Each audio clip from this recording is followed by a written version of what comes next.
अस्सलाम वालेकुम रहमतुल्लाहि व बरकातुहू। दोस्तों, आज यूं ही मैंने अपनी मुहिम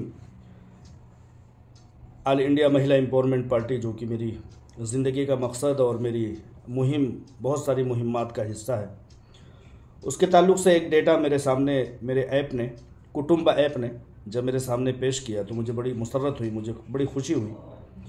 इतनी बड़ी खुशी तब हुई थी जब कुटुंब ऐप टीम ने और उसके तमाम संस्थापक ने, इंतज़ामिया ने मुझे 1000 मेंबर मुकम्मल होने पर एक सर्टिफिकेट से नवाजा था। आज मुझे फिर एक गिनतियों का एक मजमुआ देख करके कि बड़ी खुशी हुई। वो कुछ इस तरह से था कि अब देश भर में मेरे अपने एक लोकल ऐप के ज़रिए से अफराद की जो एक तादाद है वो लगभग 2222 तक पहुंच चुकी है।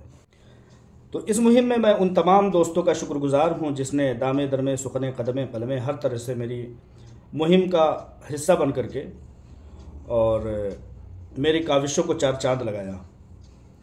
ऑल इंडिया महिला एम्पावरमेंट पार्टी के माइनॉरिटी विंग का कुल हिंद सदर होने के नाते से मेरे ज़िम्न में, मेरे अगुवाई में और मेरी पेशवाई में लोगों की ये गिनतियों का एक सिलसिला 2222 यानी 2222 अफराद का ये मुल्क गिर एक काफिला मुझे बड़ी मुसर्रत और मुझे बड़ी खुशी महसूस कराता है। इस तरह से हमारी पार्टी के, मुझे उम्मीद है कि तमाम कारकुनान, तमाम मेंबरान और तमाम ओहदेदारान अपनी मुहिम और अपनी कोशिशों में मुस्तैदी के साथ लगे रहेंगे तो इस तरह से ये काफिला आगे बढ़ेगा और आलमा डॉक्टर नौहरा शेख साहिबा की जुस्तजू और सोच और उनकी फ़िक्र बेहतर से बेहतर कारकर्दगी करती हुई, उनकी वो जो एक पुरानी रविश रही है कि लाखों करोड़ों रुपयों से हज़ारों लाखों अफराद को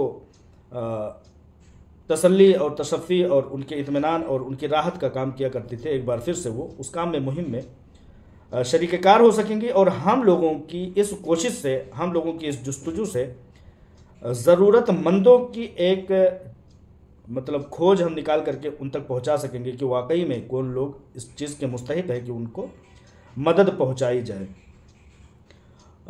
मैं इस मुहिम, इस पार्टी ऑल इंडिया महिला एम्पावरमेंट पार्टी के ताल्लुक़ से इतना बताना चाहता हूं कि जो लोग दीनी एतबार से सोचते हैं और जो लोग दुनियावी एतबार से सोचते हैं, दोनों के लिए मेरे पास ऐसी बातें हैं कि दीनी नज़रिया अगर सोचा जाए तो कोई दीन, चाहे वो मज़हब इस्लाम हो, बुद्धिस्ट मज़हब हो, हिंदुत्व मज़हब हो, क्रिश्चियन मज़हब हो, सिखिज़्म हो, कोई भी मज़हब हो, बगैर सियासत में, बगैर सामाजिक इंतज़ाम और इंसराम के वो आगे नहीं बढ़ पाया है।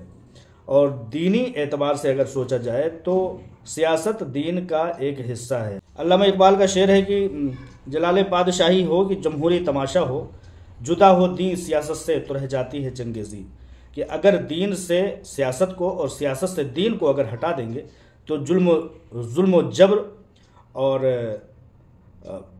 बदनज़मी ही का एक चर्चा होगा और एक समझिए कि उन्हीं का बोलबाला होगा। आज मुल्क, ख़ासतौर से मुल्क, दुनिया के हालात तो देख ही रहे हैं, ख़ासतौर से मुल्क हिंदुस्तान में आप देखेंगे कि जिनके दबदबे हैं, जिनके वर्चस्व हैं, जिनके अपने मामलात समझिए कि चल रहे हैं, वो लोग अपनी चीज़ों का नफाज कर रहे हैं। किसी को चाहते हैं तो उनको हटाते हैं, किसी को चाहते हैं तो उनको मरवाते हैं, किसी को चाहते हैं तो उनको दबोचते हैं और उनको दबाते हैं। हर तरह से वो अपना काम कर रहे हैं। ऐसा नहीं है कि वो गलत कर रहे हैं, वो सही है, वो एक अलग मसला है, लेकिन वो अपना काम कर रहे हैं, वो अपना काम कर रहे हैं। हमें तकलीफ़ हो रही है तो तकलीफ़ होती रहेगी अगर हम इसके हकीकी पहलू को नहीं देखेंगे।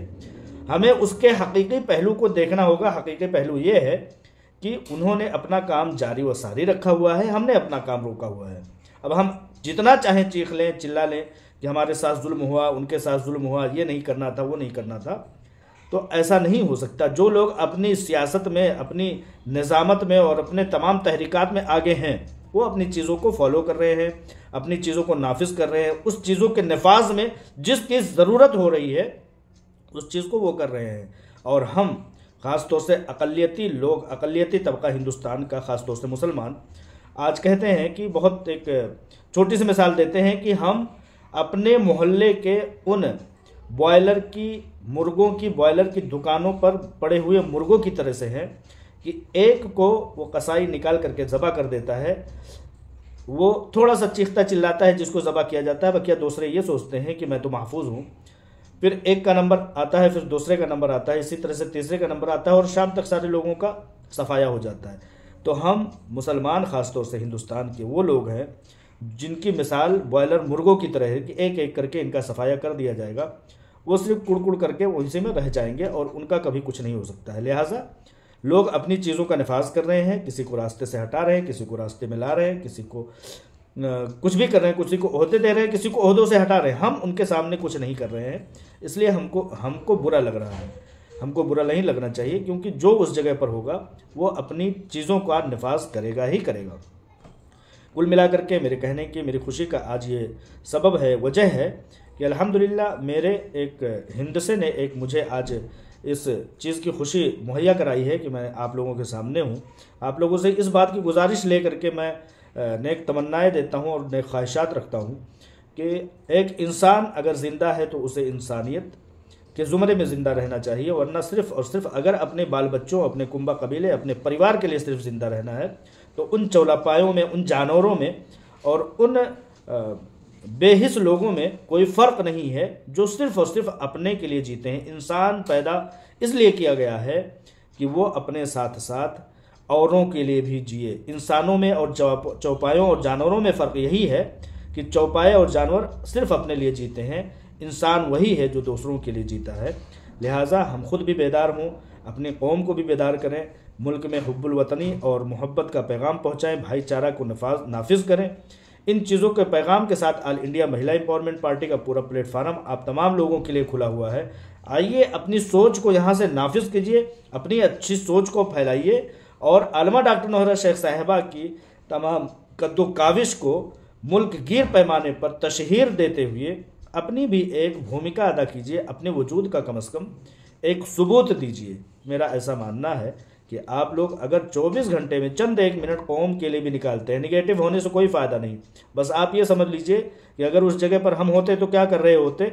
आज वो उस जगह पर है तो अपनी ज़रूरत के हर काम कर रहे हैं, बस फ़र्क ये है कि वो कर रहे हैं, हम कुछ कर नहीं रहे हैं। इसलिए बहुत अफसोस के साथ ये कहा जा रहा है कि हमारी क़यादत को और हमारी सियादत को ख़त्म किया जा रहा है। बस चंद एक लोग वही रह जाएंगे जो गद्दारी कर रहे हैं और उनके हाथों से खेल रहे हैं, उनके हाथों में खेल रहे हैं। बहुत सूझबूझ और बहुत होशमंदी की ज़रूरत है, सोचने की ज़रूरत है, तन्हाई में बैठ कर के सोचने की ज़रूरत है। जिस तरह नबी अकरम सल्लल्लाहु अलैहि वसल्लम गारे सौर में जा कर के बैठा करते थे और बहुत गौर व फिक्र किया करते थे, नतीजे के तौर पर अल्लाह रब्बुल आलमीन ने उन्हें इल्म की उस रोशनी से रोशनास कराया कि आज पूरी दुनिया जगमगा रही है। लिहाजा सोचिए, गौर कीजिए, फ़िक्र कीजिए कि आप कहाँ हैं, हम कहाँ हैं, हमारी कौम कहाँ है, लोग कहाँ हैं। दुनिया गई चाँद सितारों से भी आगे, दुनिया गई चाँद सितारों से भी आगे और हम मुसल्ले पे सिर्फ दुआ मांग रहे हैं। कुछ इस तरह से हमारी हालत है। सिर्फ दुआओं से सब कुछ नहीं होने वाला है।